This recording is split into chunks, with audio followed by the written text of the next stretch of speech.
No, no, I'm just enjoying the conversation. But I'm like, yeah, I liked that the first question was that no one wrote on the thing, how are we going to pay for it? And I was like, that's interesting. I wonder if it's the a month part that triggers people's how do we pay for it? Because you Well, just and said that if you was, got it today. if you got a check today, Yeah. what would you do with the money? And it was like after that, then I was like, we're out here not pushing for one check, but for pushing for a check for every single month for the rest of your life.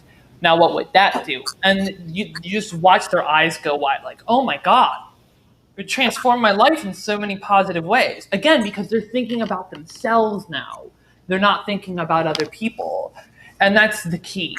Is like is like you gotta you come at it from your own perspective and don't try to think about how other people how would abuse it or whatever. I mean, in part because we have the evidence to show that they don't, but like more so because it's like you shouldn't care.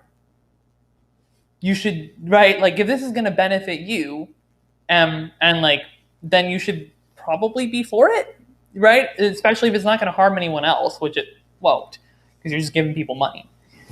So You just hit something really big there, right? I think that's the problem with how we do things in this country. We have this really sick keep score mentality where to the point where if we see someone else succeeding, we feel like it's not just they got a point, we like lost something, right? So I think that's why it's so important, like you said, to turn the conversation towards people. That's what I've been saying, like kind of like our group, we've been kind of figure out like what's the best way to kind of send this message that we have to kind of massively, kind of collectively organize and act towards something, right? This kind of idea.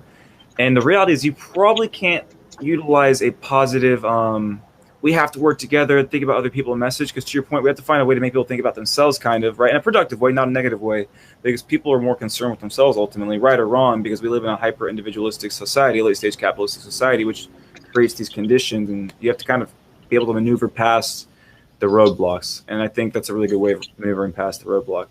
That's brilliant, dude. I like it. Like, I just I'm gonna keep saying it's brilliant because it was brilliant. I like it.